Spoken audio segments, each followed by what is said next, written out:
And welcome aboard. This is the Institute of Christian and Masonic Studies. I am Reverend Leroy Stewart Sr. I am the founder and president of the organization. As usual, of the Institute. As usual, my son, Leroy Stewart Jr., 33rd degree Sergeant Grand Inspector General. He's and CEO. He's with me as usual this morning. He's on the other side of the camera. Now, we're going to be speaking this morning to the Masonic wing of the Institute. And we have a topic that we certainly hope is going to generate some constructive criticism, comments, and whatnot. But we do want to hurry and try and get some things done now. We're going to be talking about the creation of the Grand Lodge, one of the major aspects of 1717 in the alleged revival of Freemasonry by Masons, Caucasians, or white Masons in 1717. Now, for those of you who have followed along with the Institute and maybe one or two of the prior lectures on Masonry, I guess I came up on the scene with the question, who owns Masonry? This will be in that same genre, if you will. And incidentally, I never got an answer from that. So if you still got a few brothers out there who maybe just not coming into knowledge of the Institute of Christian and Masonic Studies, you got some thoughts on that? Why don't you check us out? That information will be coming up a little bit later on, how to contact the Institute via email, web, or Twitter. If you got some further comments on that question, it's still on the table. Who owns Masonry? As I stated earlier, I got a lot of comments. I got a lot of some of it humorous, some of it mean, some of it serious dialogue, but nobody came with the direct answer to that question. There is a direct answer to that question. Who owns Masonry? So if there are some Johnny-come ladies just now coming aboard the Institute, welcome aboard. And I'd like for you to jump right into these discussions with us by giving some thought to that. Who owns Masonry? And if you got something you want to say about it, construct it. Get in touch with us and let's follow up on that and let's get some answers out here. Now, as I mentioned today, we're going to consider some aspects of 1717. And many things flowed from the event of the alleged resurrection of Masonry in 1717, which was authored, launched or implemented, if you will, by Masons of the Caucasian family, white brothers. And some point down the line, we're going to look into 1717 itself, the actual validity of it. But let's not do that right now. Today, let's just look at one of the creations spawned from that, the Grand Lodge. Prior to 1717, according to all Masonic research and researchers, there was no such thing as a Grand Lodge. Now, please don't confuse the Grand Lodge with the General Assembly, the annual General Assembly. The yearly Assembly of Masons goes back, that's what it goes back as far as the office of Grand Master. Masonry has always had the office of Grand Master, but the Institute of the so-called Grand Lodge this did not take place until the fiasco of 1717. What I want to speak to you about today is the negativity, the damage, not only that was done by 1717 in total, but the specific damage, almost irreparable damage, that was done by the creation of the so-called Grand Lodge. Now, I'm pretty sure any brother listening to me today in the year 2015 understands that per the direction of those Masons, those Caucasian Masons in 1717, a Grand Lodge would be constituted with the amalgamation of three, count 1, 2, 3 subordinate lodges. These subordinate lodges sending forth their worshipful masters, senior wardens, junior wardens only, and that body would constitute a Grand Lodge. However, 1717, and the brothers at that time, the Caucasian brothers, felt that the only legitimate, legal, authorized Grand Lodge would be the Grand Lodge of England. Now, what did this say? This said that no other 1, 2, 3 subordinate lodges following their precedent that decided to come together and form a Grand Lodge would be illegal. Only the quote-unquote Grand Lodge of England would be legitimate. Well, everybody knows the story. This is the crux of 1717 and the basis of the split, if you will, between modern and so-called ancient Masonry. We won't go into that today. That'll be for another talk. That matter, of course, being between England, Scotland, Ireland, and I think you might throw Wales, W-L-A-S, in there somewhere too. But now, the Grand Lodge, and I say this, hoping for comment, the Grand Lodge was a deadly, evil, malicious thing.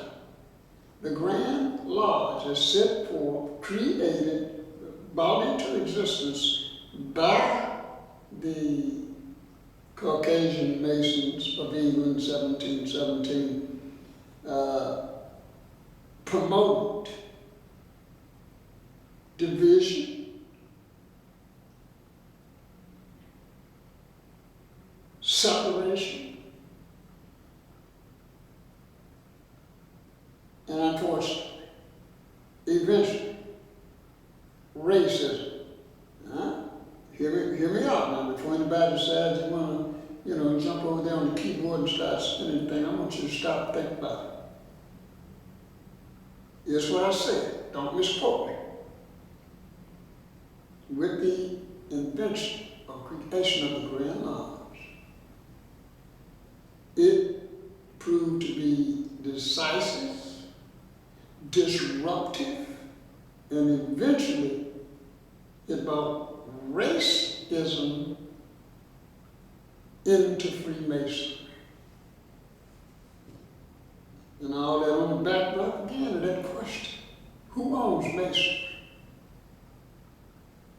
Who has the right to separate the brothers? I think all of us understand, those of us listening who are Masons, I think we all agree that one of the most beautiful things about our family, our brotherhood, is Masons meet on the level. Or have we forgotten that? Grand Lodge immediately erased that.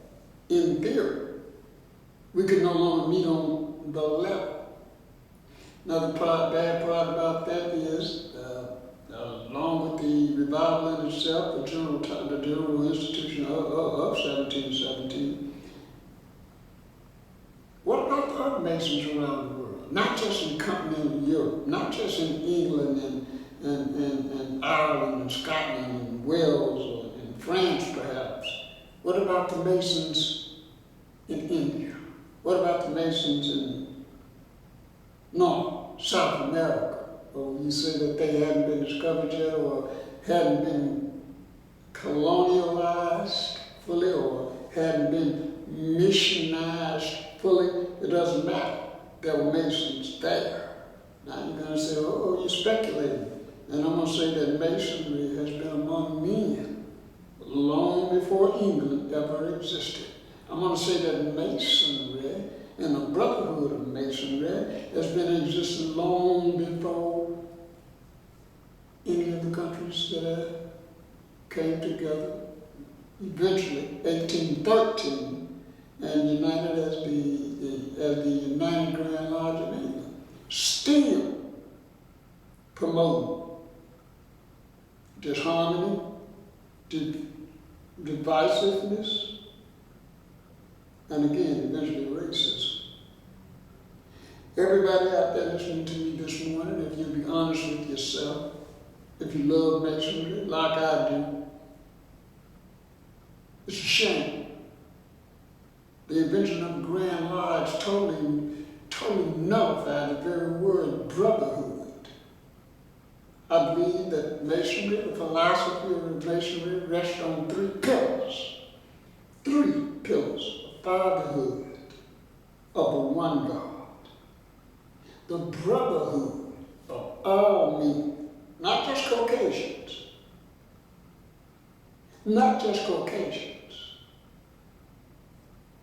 all men, and the immortality of the human soul. The human spirit. Not just Caucasians' human spirit, but all men to be brothers under the one God. Now, the Grand Lodge promoted paper, documents, and here comes that racism and division that I'm talking about. Brothers, Masons, Caucasians, 1717 had the audacity or ignorance. I'm going to let you choose whichever one you want. They had the audacity or the ignorance. I'm going to say the ignorance. I don't want to believe they could have been that evil. I'm going to say the ignorance, the audacity to say, if a piece of paper now called a chart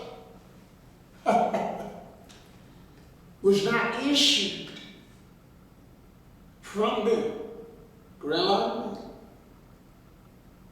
then there couldn't be any legitimate, I think the word is that right? Regular, is that what it is? Masons anywhere else in the world. In other words, they wanted control. Again. I'm not going to call it the evil of my brother, Caucasians. I'm going to call it the ignorance of my brother Mason, Caucasians. They did not know what they were doing. It reminds you a little bit of what the Master said from the cross. Forgive them, Father, they know not what they do. Well, I want to think they didn't know no better, but it doesn't matter. They've created a mess. And I hope to have in my next lecture, I hope to look real deep into what that has spawned, that racism. But right now, for the sake of this lecture, I want those of you who are listening, I want you to just honestly sit down and think about the dimensions of a group of men saying that unless they put their signature, their seal on a piece of paper, a man or a group of men could not be a lodge and could not be a Mason. We all know this to be true, no Mason takes an obligation to any lodge. No Mason takes an obligation to any worshipful master. No Mason takes any obligation to any grand lodge. A Mason takes his obligation to the supreme architect of the universe, the one he calls God. Is God. His God.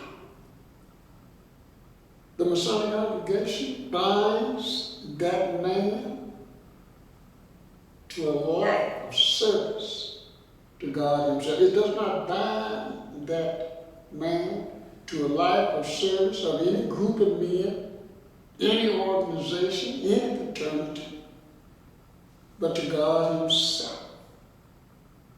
He stands. This is to whom he makes his vow. So again, we begin to see the magnitude of this thing that was done in 1717 in one little part of God's earth,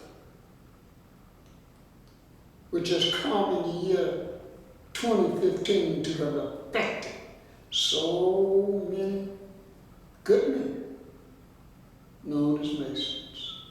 If you want to look at me right now and tell me you don't know what I'm talking about, I'm going to have to call you a liar.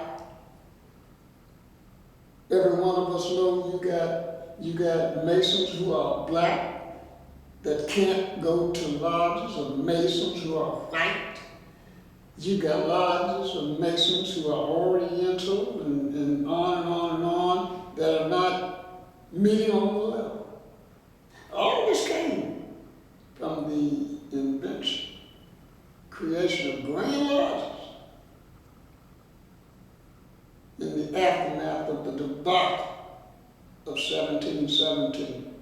Now, what I'm asking is those of you who love Masonry, the craft, I want you to think about it. And I'm going to tell you what the urgency is. The world needs men today. We're looking at the younger generations out there, and a lot of the behavior that we're seeing stems from the fact that they don't know any men. I'm talking Caucasian, I'm talking Oriental, I'm talking black, I'm talking Hispanic, name it. A major problem confronting our youth all over the world, Taiwan, Anchorage, Mississippi, China, Korea, Scotland, France. A major problem facing our youth is they do not have men, real men, to follow. One of the assured blessings of Masonry throughout time is that we have stood tall. We are men of honor, men of character, men of purpose, men with moral compasses, as we learned it from our fathers and our grandfathers. And today in 2015, instead of us doing the same thing that our fathers and our grandfathers did for us by saying, be a man, we're not doing it. We're too busy. We're too busy saying who is and who's not a Mason. We're too busy. We're too busy saying who got this paper and who don't. And in the meantime, look around. In the meantime, our youth are going haywire, totally disoriented. No moral directions whatsoever. I'm not saying a role model. I'm saying contact with a living, breathing man.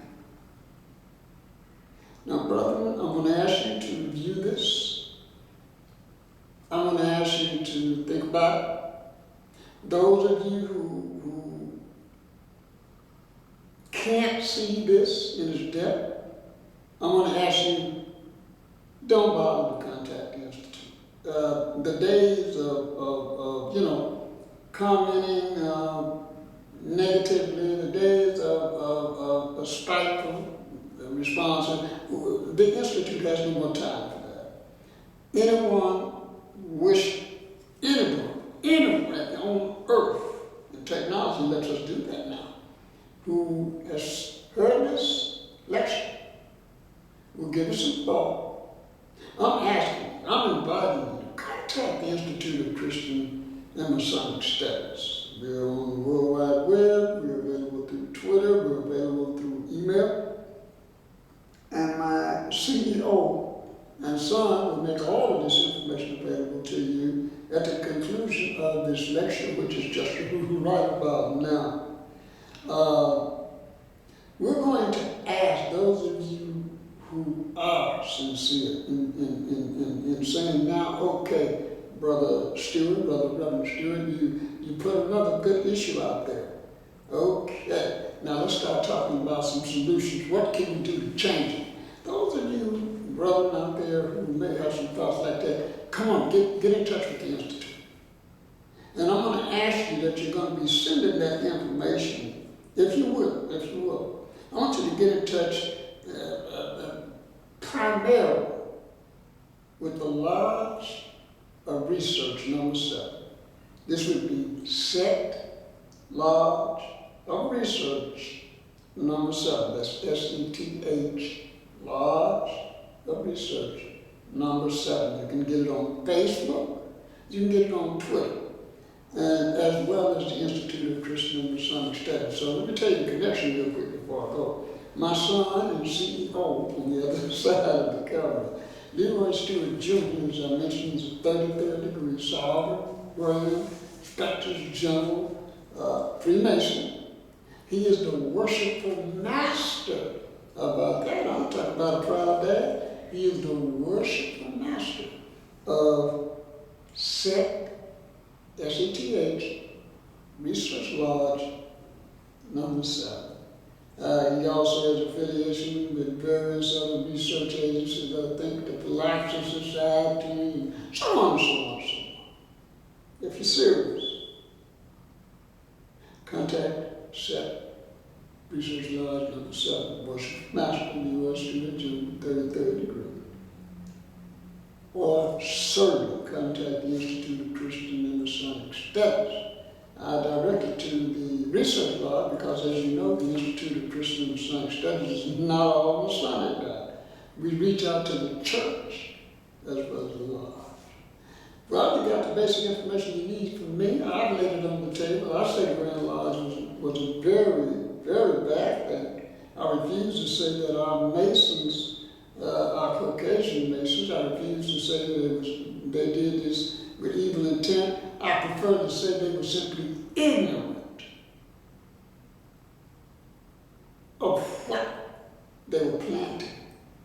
I prefer to say that. In other words, I'd rather charge it to their head and not their heart. All Masons stick together. Once again, now this is Reverend Brother Leroy Stewart. Glad to talk with you again. I've been incidentally. Glad to be back. I'll be checking in with you more frequently. Feels good to feel good, I'll tell you that too. So, in closing, I'll say it again. How do Masons meet on the level?